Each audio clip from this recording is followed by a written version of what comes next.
Thank you, and thank you for staying the course, especially in such inclement weather.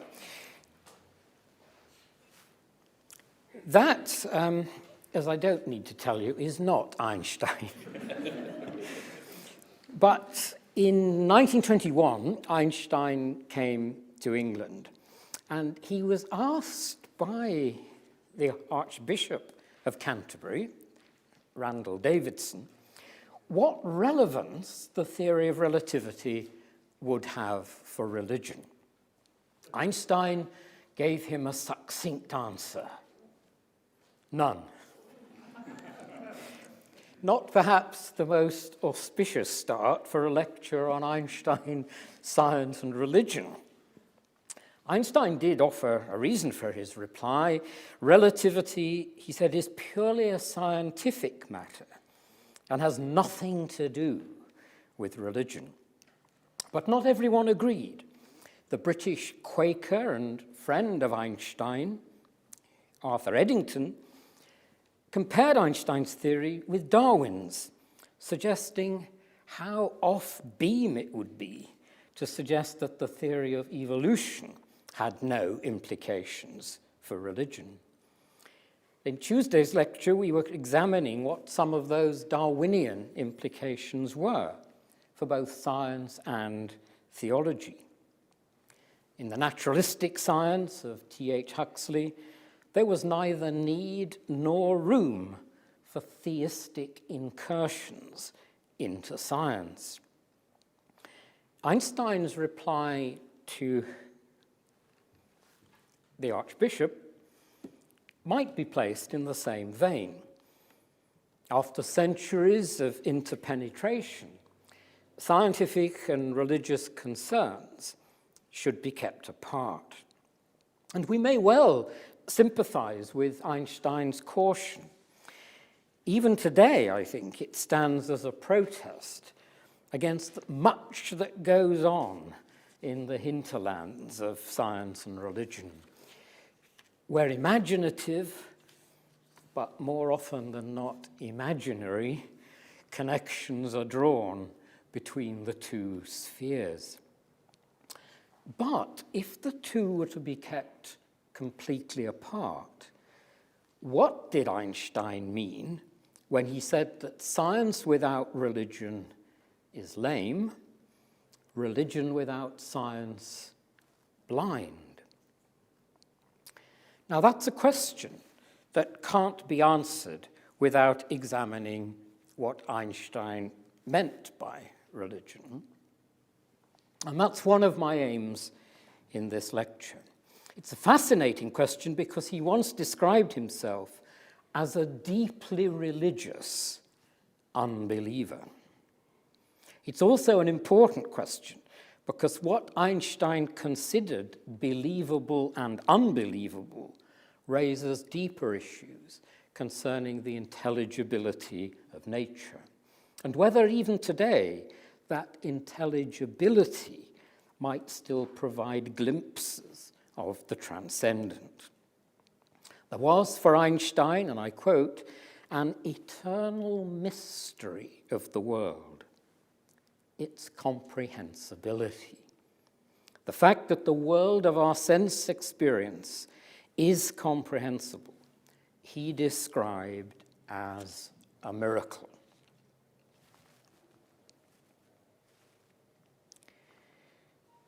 Although we're celebrating in 2015 the completion of Einstein's general theory of relativity, it actually seems no time at all since we were marking an earlier milestone in his career.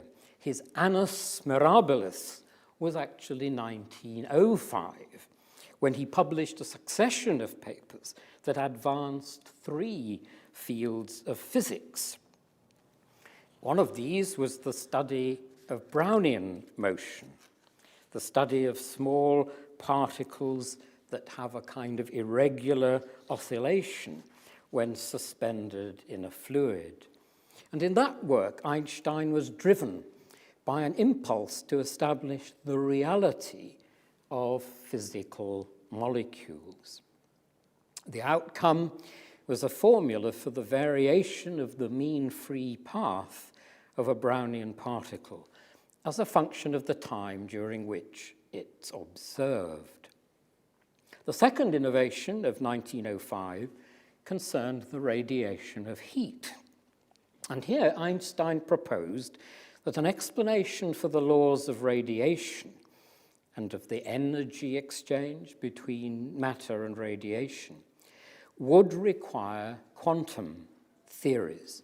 And in his first quantum paper, Einstein suggests that electromagnetic radiation in the high frequency region could be thought of as composed of packets of light or light quanta, photons as they became known. His third breakthrough, of course, was in the understanding of time, because the special theory of relativity dispensed with the concept of absolute time. This had been a presupposition of Newtonian physics, which, like absolute space, had theological connotations for Newton himself. Without going into technicalities, Einstein demonstrated that the local time of one moving frame of reference is as physically meaningful as that of another, since there's no absolute time that would allow the two to be compared.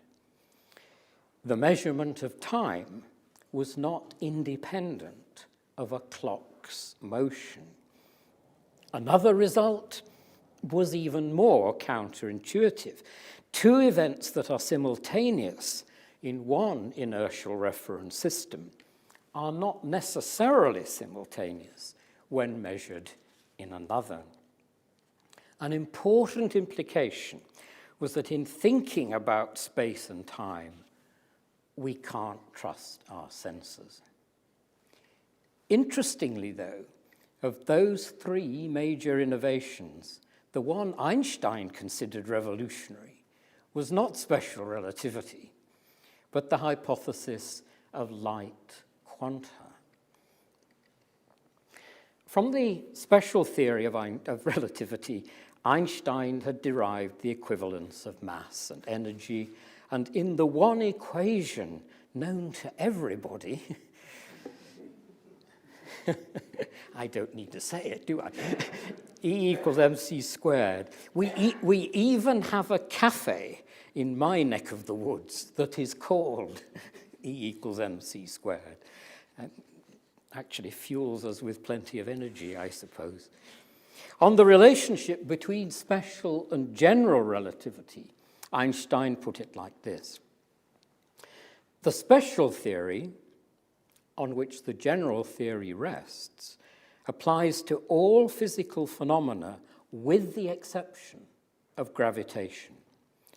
The general theory provides the law of gravitation and its relations to the other forces of nature. If the special theory were to be generalized, Einstein believed there had to be an equivalence of inertial and gravitational mass. By 1911, he'd reached striking conclusions concerning the influence of a gravitational field on light. And these included the bending of light rays by the gravitational field of the sun.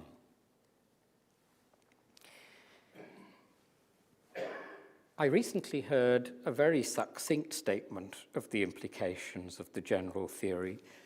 Matter tells space how to curve. Space tells matter how to move. And I think that is quite neatly captured in that slide. A gravitational field would also influence the frequency of particular lines in the sun's spectrum, commonly referred to as the gravitational redshift. A third astronomical prediction was the precession, the gradually changing position of the perihelion of the planet Mercury.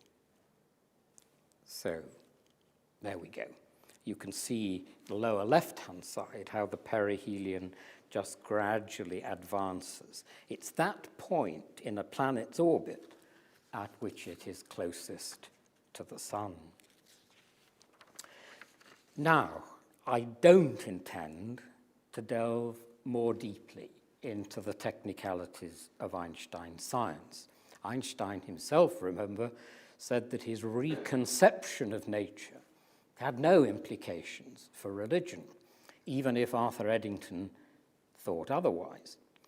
And I'd now like to bring back Eddington into the picture for two reasons. It was he who led the international expedition of 1919 to test Einstein's prediction of the bending of light by the sun. Secondly, in his relationship with Einstein, it's possible to see how religious convictions and values could still have a bearing on scientific practice, even if they no longer intruded on the content of a scientific theory.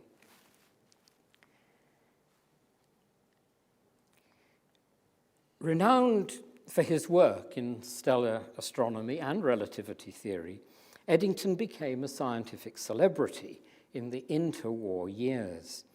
His public profile was raised by his leadership of the 1919 expedition to West Africa, which is where he went, but also to Brazil, where another party went to observe the total eclipse. And that eclipse on May 29, 1919, provided an optimal opportunity to weigh light, as Eddington rather nicely put it. On that date, the sun would be located in the center of a bright field of stars, the Hyades, perfect for measuring the predicted deflection of the stellar light. So here's just another little sketch to give you the basic idea. On the day, Eddington was almost defeated by the bane of all astronomers, clouds. But the sun did break through, and his photographic plates yielded results compatible with Einstein's theory. Through the enormous success of his lectures, published as The Nature of the Physical World, Eddington became something of a cultural icon. He was convinced that the combination of quantum and relativity theories marked the death warrant of the mechanistic, deterministic universe of 19th century physics. He found this radical reconception of nature attractive because it removed an obstacle to faith, to the faith of those who, like himself, were deeply committed to the primacy of free will and to the reality of a spiritual life. As a Quaker, Eddington believed genuine religious experience was possible. For the atheists of his day, including Bertrand Russell, he was an embarrassment because at the core of his being was the persona of the religious scientist. It's interesting how Richard Dawkins tries to eliminate that category completely in his polemical writings. Now, such were Eddington's Quaker values that he resisted conventional ways of binding together scientific and spiritual commitments. Unlike his sparring partner, James Jeans, that's just the frontispiece for Eddington's The Nature of the Physical World. There we have James Jeans. Unlike Jeans, Eddington rejected a natural theology that aimed to validate theistic beliefs from scientific conclusions. Jeans is sometimes remembered for his remark that the universe has come to resemble a great thought more than a great machine. Eddington was less enamored of science-based apologetics. I quote, "I could no more ram religious conviction into an atheist than I could ram a joke into a Scotchman." Oh dear. But speaking of jokes, when I was looking for an image of jeans, I went to all the usual places. The very first one that came up was this.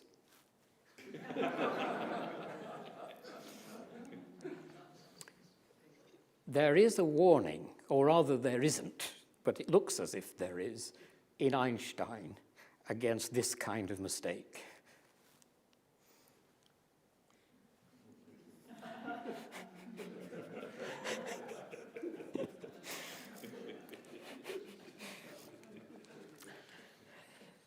I thought you'd like that.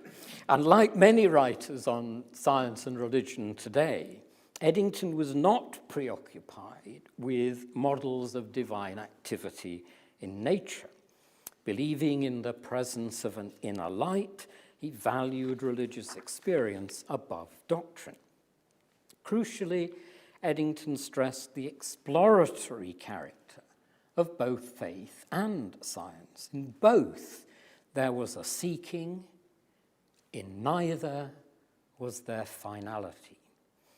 Because the physical sciences were restricted to what could be measured, there was a large domain of the non-metrical. And this was epitomized by the direct knowledge we have of our own conscious experience. And in that space, the practical mystic could reside. Now, I take that description, practical mystic, from Eddington's biographer, Matthew Stanley.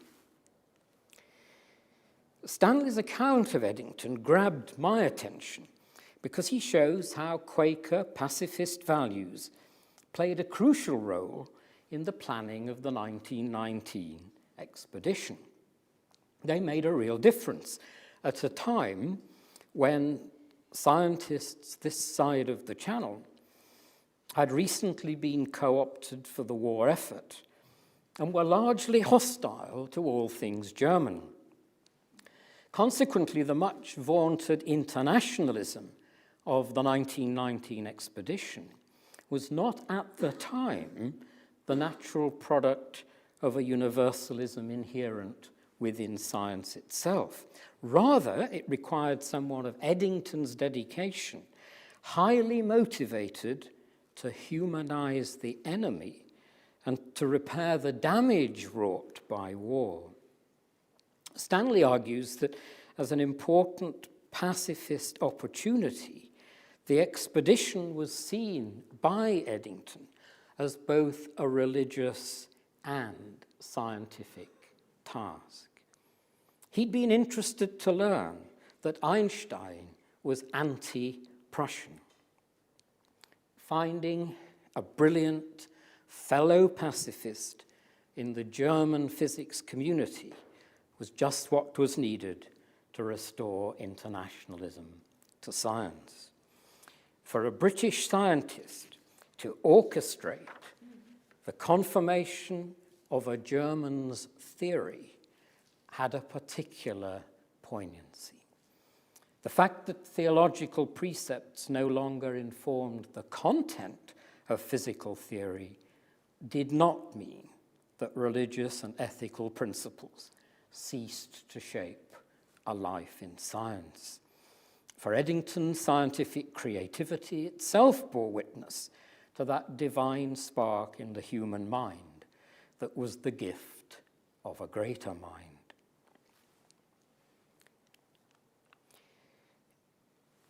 Eddington's friendship with Einstein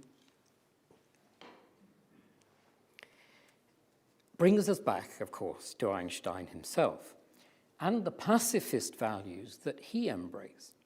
In 1919, Einstein was invited by the Times newspaper to explain his theory of relativity to its bemused readers. And Einstein's article, published on the 28th of November, ended with a joke. Some of the statements in your paper concerning my life and person owe their origin to the lively imagination of the writer.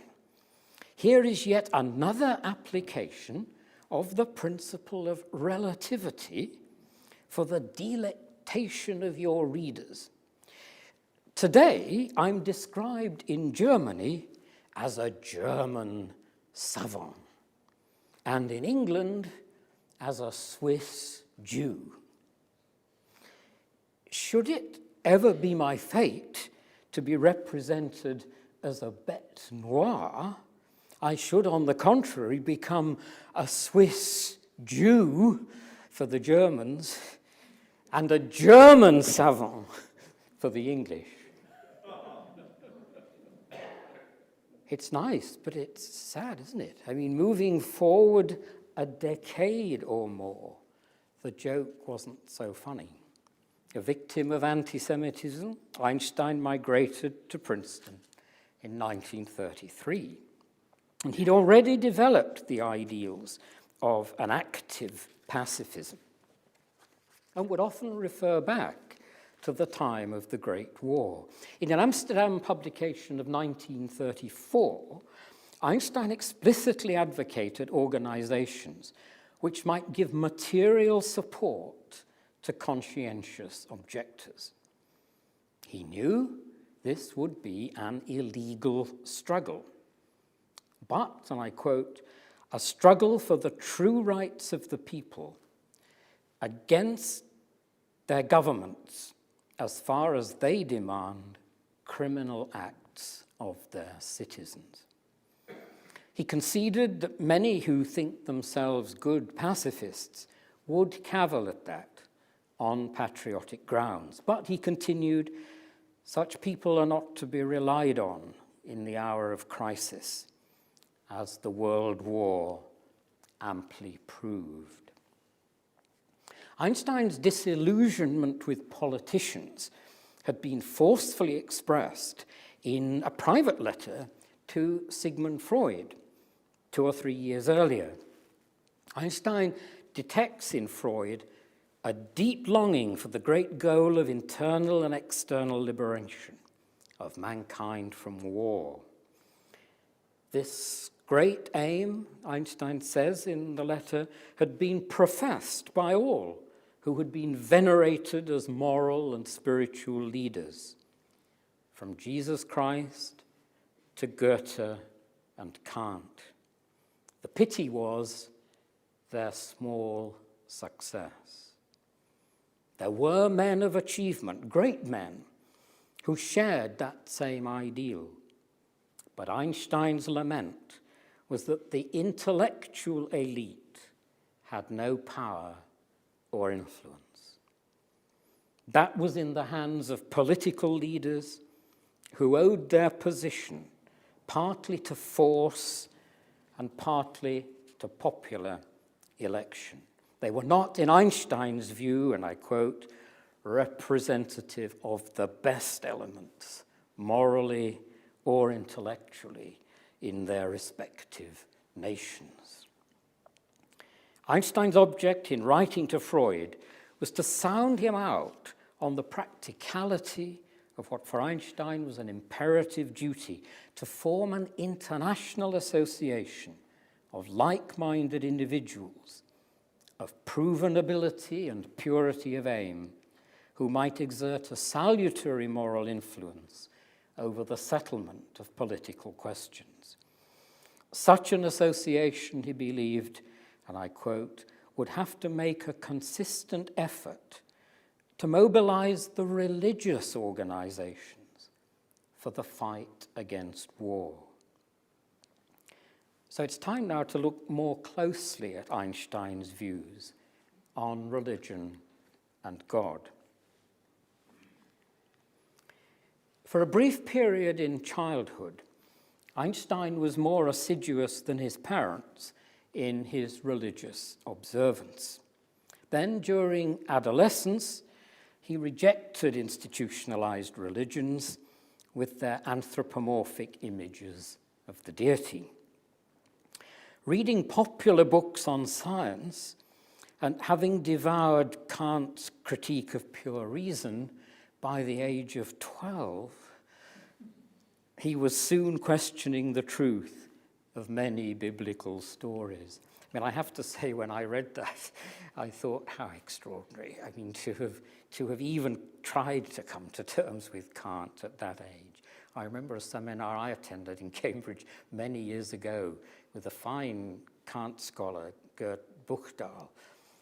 And after 3 hours of Kantian nuances, one student in the group got up and dived for the nearest window in order to let some fresh air in the room.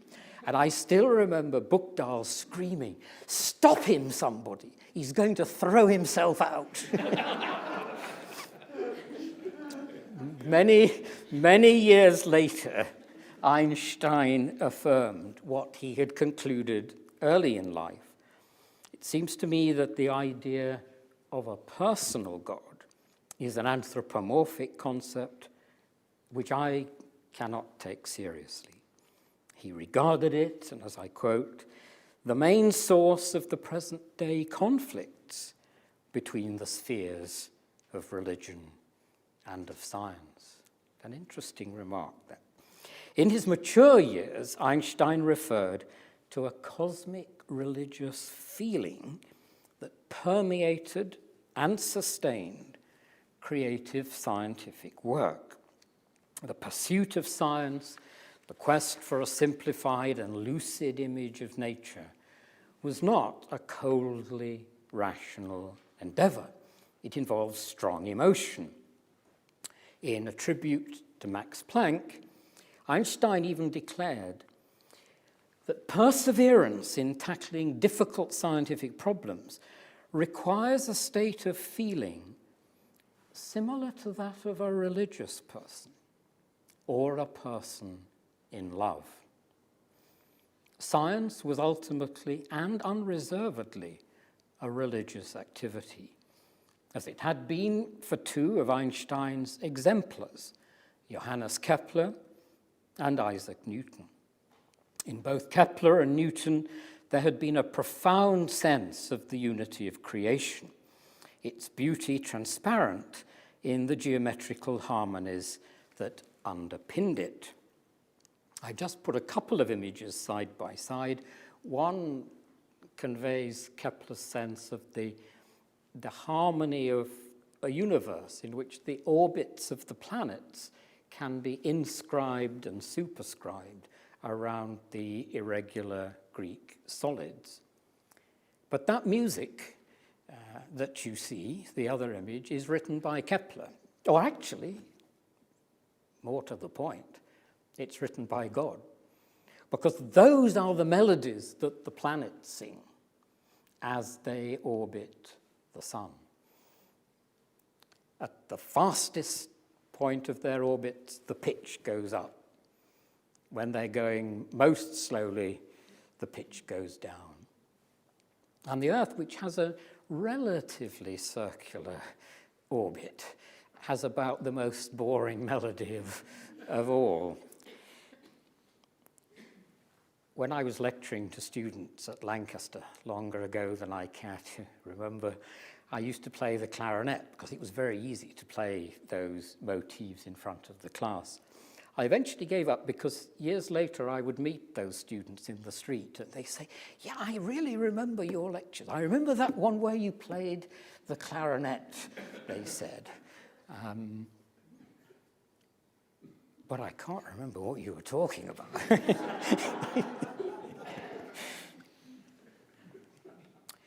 Einstein speaks of a wish to experience the universe as a single cosmic whole, a sentiment found in the Psalms of David, and as he learnt from Arthur Schopenhauer in Buddhism. There had been religious geniuses in every age who'd experienced this cosmic religious feeling. But they were typically to be found not among dogmatists, nor among those who created gods in their own image. but rather among heretics. Democritus, Francis of Assisi, and Benedict Spinoza were enlisted by Einstein as kindred spirits. So there they are, and they are a rather motley crew. Concerning the origins of religion, Einstein echoed Thomas Hobbes. He considered that in its earliest phase, it was largely a response to ignorance and fear. It involved the creation of illusory beings who had to be propitiated. It could also be a response to pain, promising the assuagement of deeply felt needs. In the Jewish scriptures, Einstein detected a shift of religious belief and practice from that initial into a second stage. And this he called moral religion. It was in this second stage that anthropomorphic conceptions of God prevailed. And this included, and here I quote, the God of providence, who protects, disposes, rewards, and punishes. The God who loves and cherishes the life of the tribe or of the human race. But that second stage is not the end of religious maturation. It was reserved for men of exceptional discernment to reach a further stage of religious experience. And this is the cosmic religious feeling that affected him so deeply. He admitted that it was difficult to articulate, certainly to anyone entirely without it. And especially, he adds, as there is no anthropomorphic conception of God corresponding to it. Underpinning this rarefied religiosity was not the rejection of metaphysics, but a deep sense of mystery. This is associated with Einstein's conviction that the universe is structured in such a way that it's intelligible.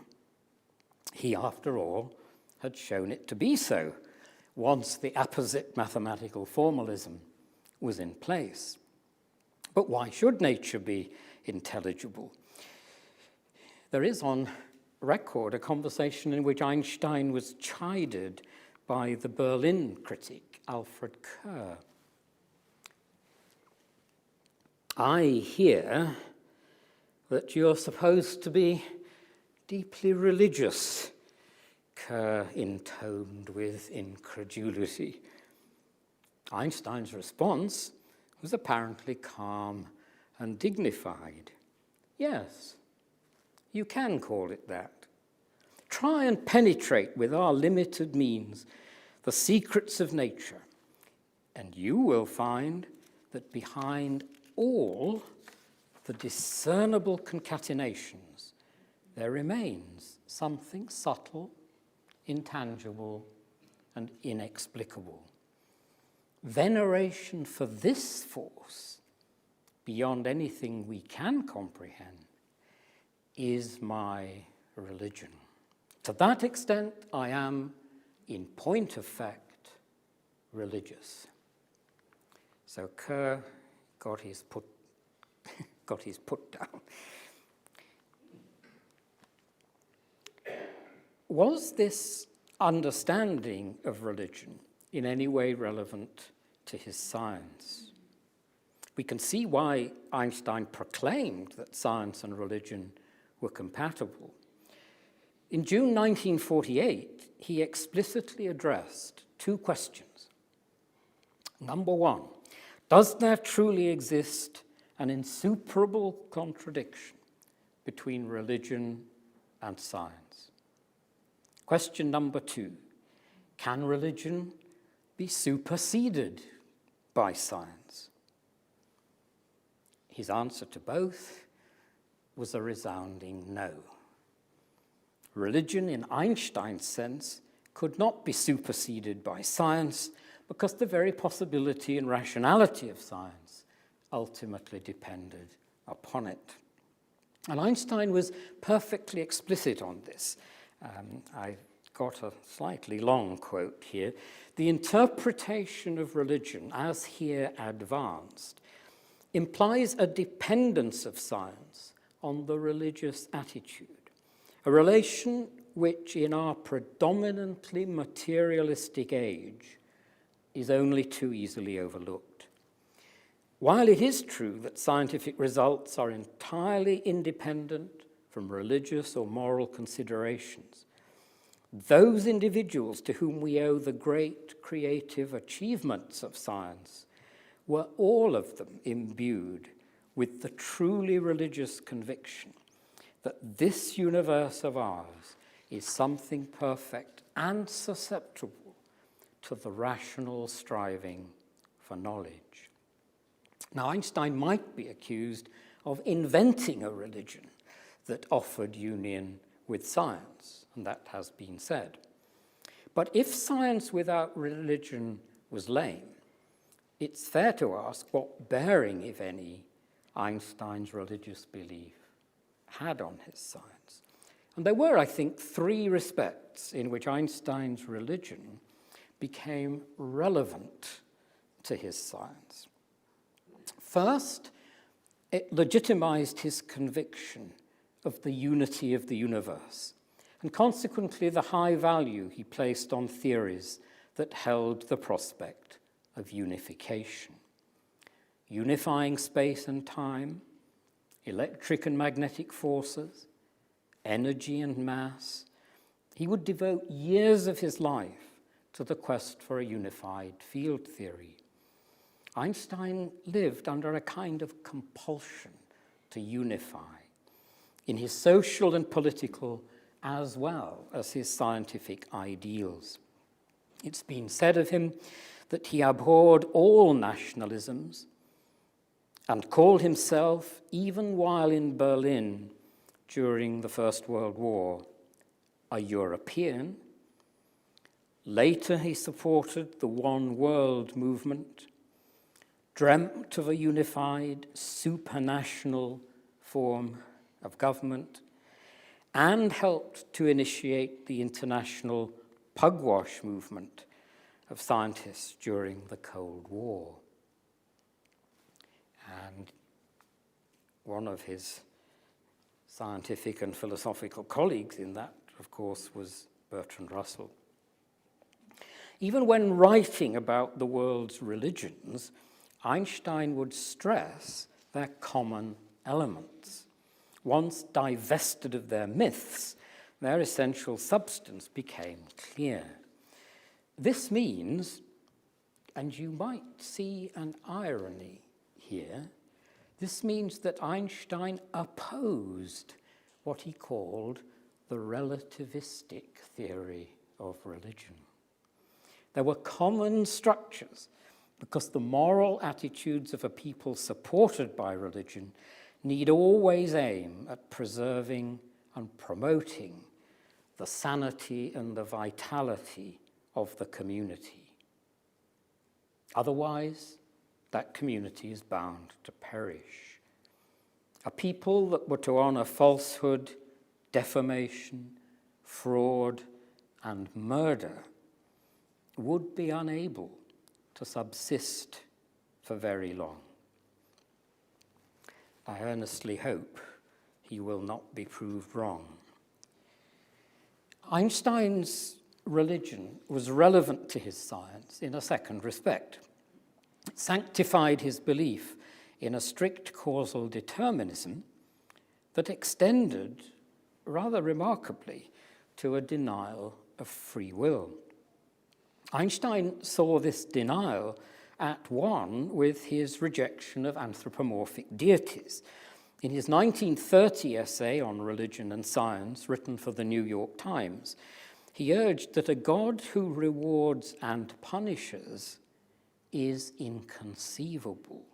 And this was for the simple reason, and I quote, that a man's actions are determined by necessity, external and internal, so that in God's eyes, man cannot be responsible, any more than an inanimate object is responsible for the motions it undergoes? That would be a good exam question, wouldn't it? Discuss. There was congruence here with Einstein's well-known discomfort with nature's indeterminacy, implied by the dominant interpretation of quantum mechanics. Einstein was deeply unhappy with the implication that at the quantum level, one could predict only probabilities, not certainties. In a letter to Max Born, Einstein confessed to finding it quite intolerable that an electron exposed to radiation should choose of its own free will not only its moment to jump off, but also its direction. Now, if human beings were not allowed free will, Einstein was hardly going to bestow free will on an electron. The third respect in which Einstein's religion impinged on his science concerns the role of aesthetic judgment in the evaluation of scientific theories. Einstein has a profound sense of the beauty of the world that was best captured in the elegance of mathematical formulation. The beauty of a theory was not, of course, sufficient to establish its correctness, but an ugly theory was doomed. As an aside, and I was just mentioning this to our chairman last night, there's a lovely book by Arthur Miller, not the playwright, but a historian of science from London. A lovely book on Einstein and Picasso, which compares their respective aesthetic principles. Now, Miller doesn't suggest that Einstein directly influenced Picasso or that Picasso influenced Einstein, but he does see interesting parallels between them.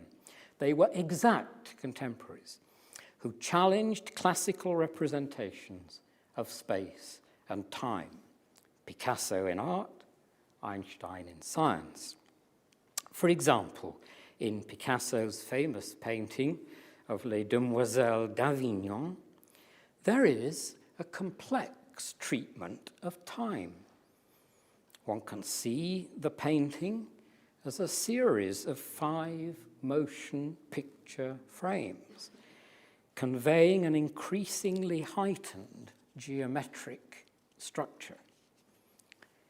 The squatting demoiselle looks to be composed of a sequence of snapshots superimposed on one another.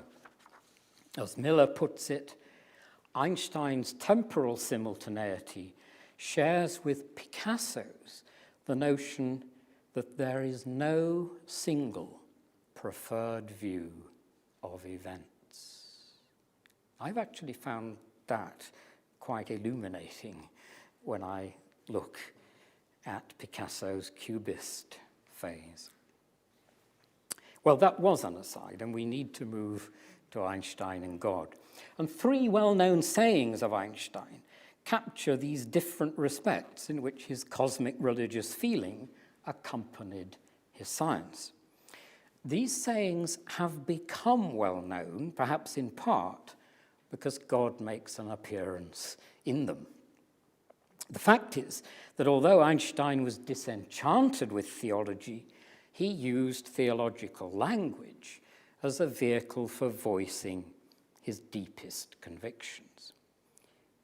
This habit, as the philosopher Karl Popper complained, made it difficult to argue with him, and Popper eventually gave up. Einstein used the God word when referring to his quest for an ultimate unity and harmony in nature. It appears, for example, in the reply he once gave when asked point blank whether he believed in God. His reply was, "I believe in Spinoza's God, who reveals himself in the orderly harmony of what exists, not in a God who concerns himself with fates and actions of human beings." In The God Delusion, Richard Dawkins was happy to describe Einstein as a pantheist and irreligious. Yet Einstein's God, revealed in the orderly harmony of nature, doesn't sound to me quite the same as a God identified with nature. On reflection, Einstein decided, I don't think I can call myself a pantheist. I mean, he was not responding to Richard Dawkins, of course, but I cannot describe myself as a pantheist. In a letter of 1936, he was willing to write that the laws of nature manifest the existence of a spirit vastly superior to that of men. God famously appeared again in the context of Einstein's commitment to a binding nexus of causality. It was this commitment, as I've suggested, that predisposed him against quantum indeterminacy and a physics in which, at the micro level, only probabilities were knowable. Einstein's most famous aphorism occurs in his letter to Max Born. Quantum mechanics is very impressive, but an inner voice tells me that it's not yet the real thing. The theory produces a good deal, but it hardly brings us closer to the secret of the old one. I'm at all events convinced that he doesn't play dice. Universe at which at the microscopic level cause and effect were related only in terms of probable outcomes simply gave too great a role to chance, to the whims, it seemed, of subatomic particles. Einstein's God was never whimsical. The verdict had to be that quantum mechanics was as yet incomplete. The third of Einstein's quips in which God appears relates to the aesthetic virtues a theory must have if it's to pass muster. When judging a physical theory, Einstein wrote, I ask myself whether I would have made the universe that way had I been God. It was a way of articulating his conviction that beauty had to be a guiding principle in the search for sound theories.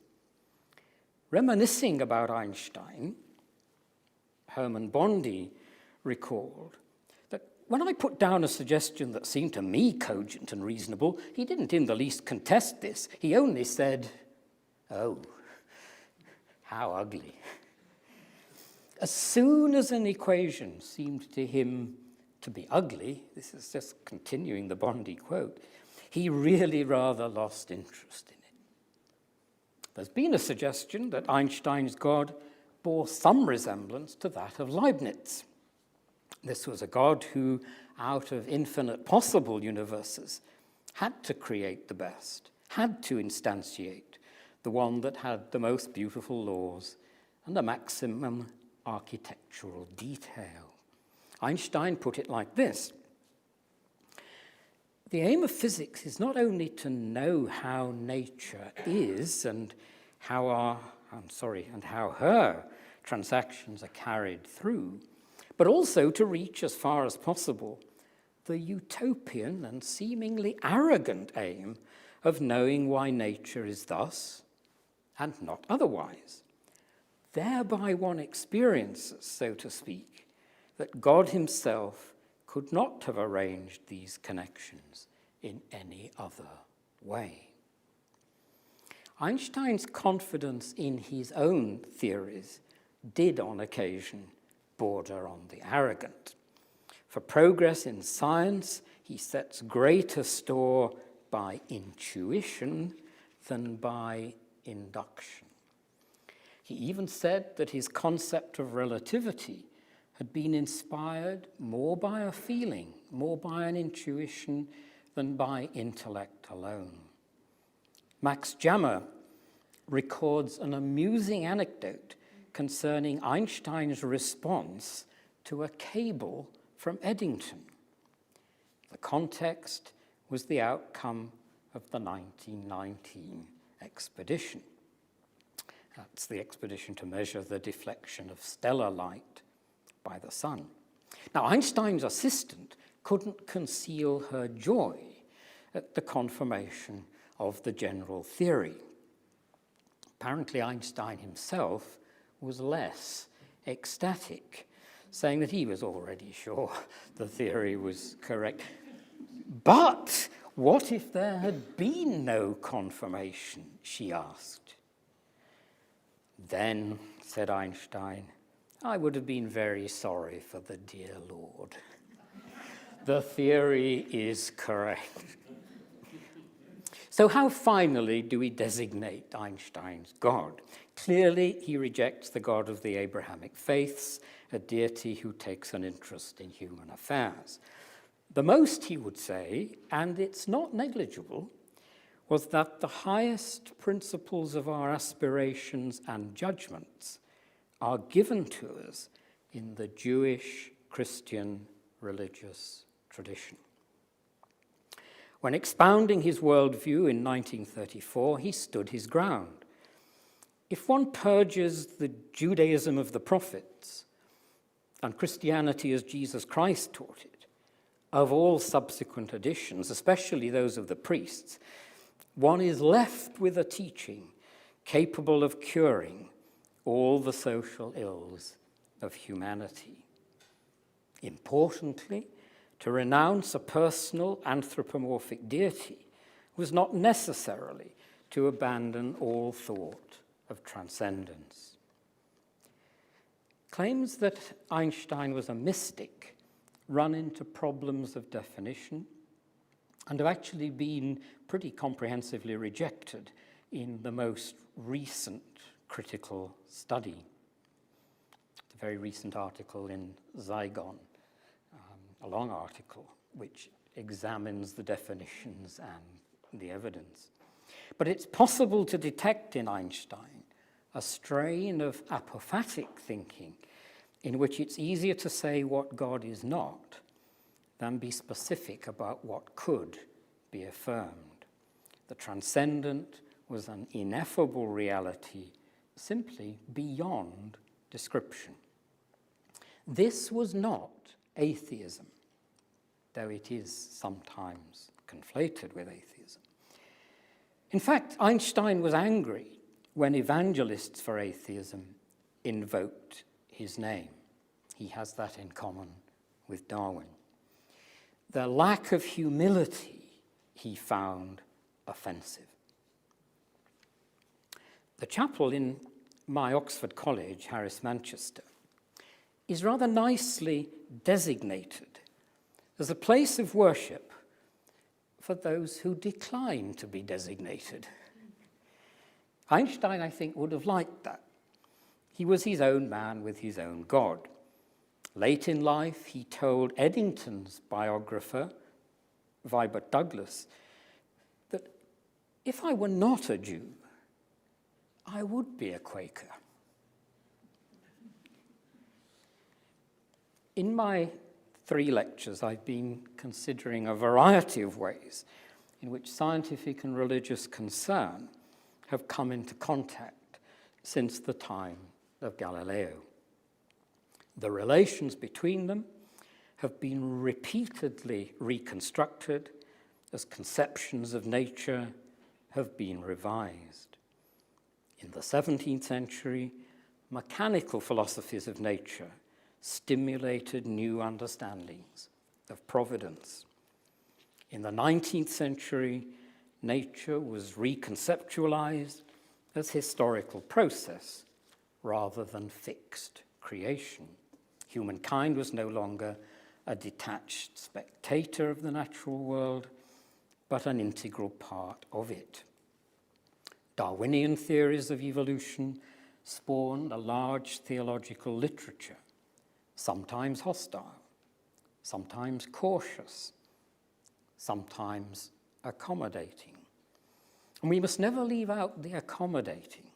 One of Darwin's earliest converts was the Anglican clergyman, Christian socialist, and popular novelist Charles Kingsley.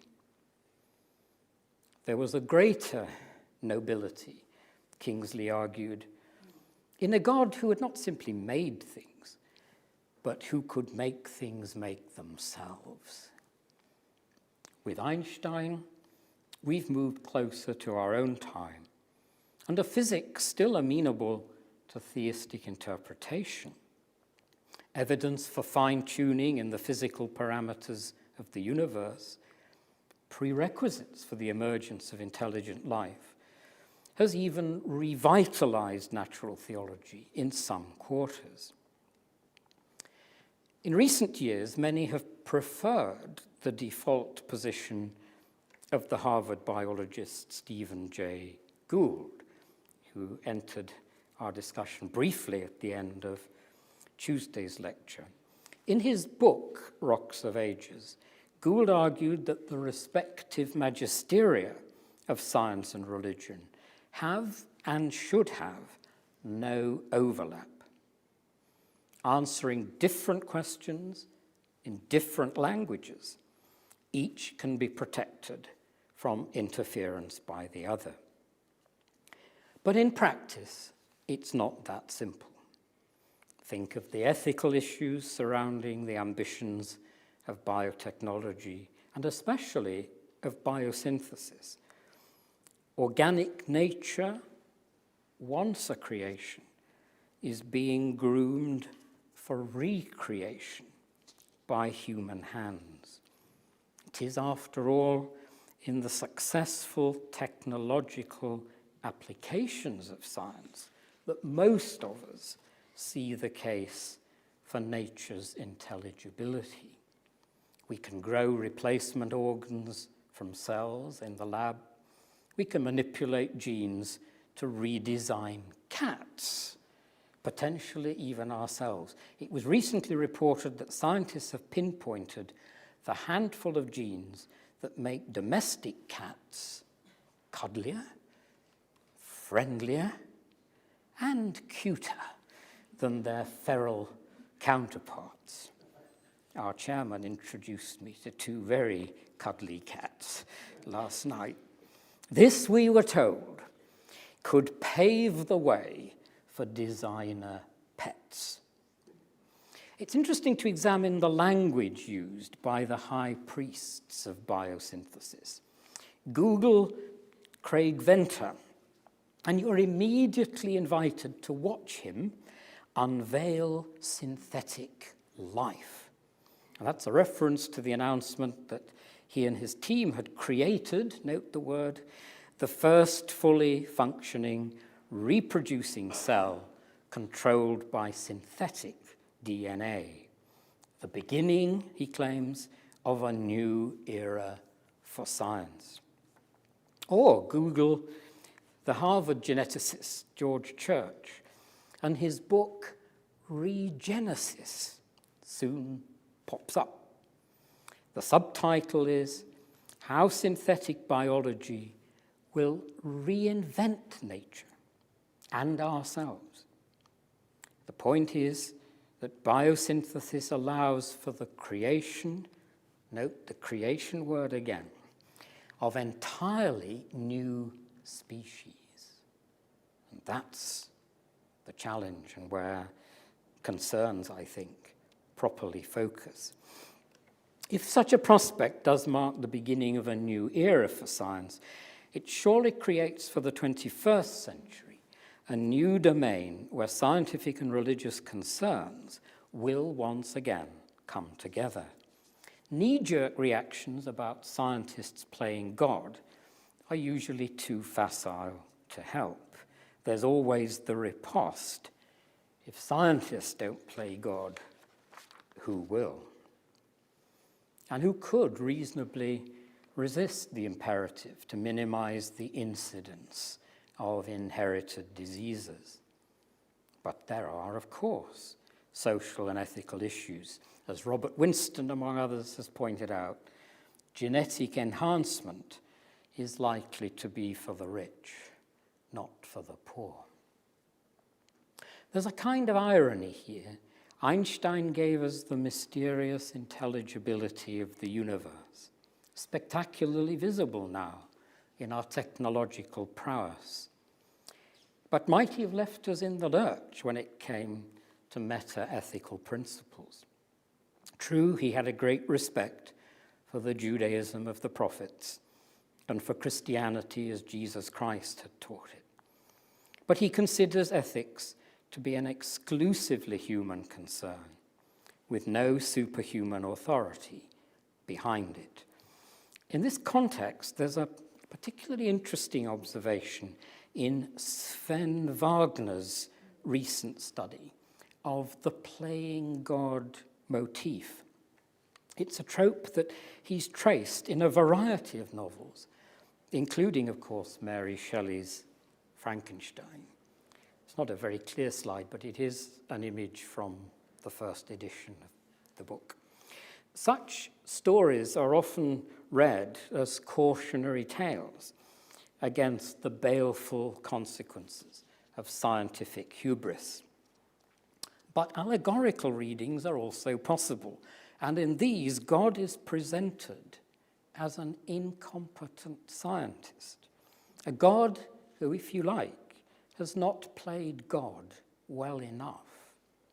And the implication of the allegory is, if God has not played God well, there's no reason why humans should not seek to take his place. But in these novels, there's a challenge to science as well as to theology. H.G. Wells' Dr. Moreau and Shelley's Victor Frankenstein die because they fail to love and show compassion for their creatures. The creatures kill them because of the cruelty with which they've been treated. In these and similar stories, the quest for divine power is never accompanied by a desire for divine love. And there seems, from the frequency of that absence, there seems to be a moral in the message. Although science may potentially equip humanity with near divine powers, it can't of itself generate the compassion and love that the exercise of those powers requires. Or can it? That, at the very least, is a question. Thank you very much indeed.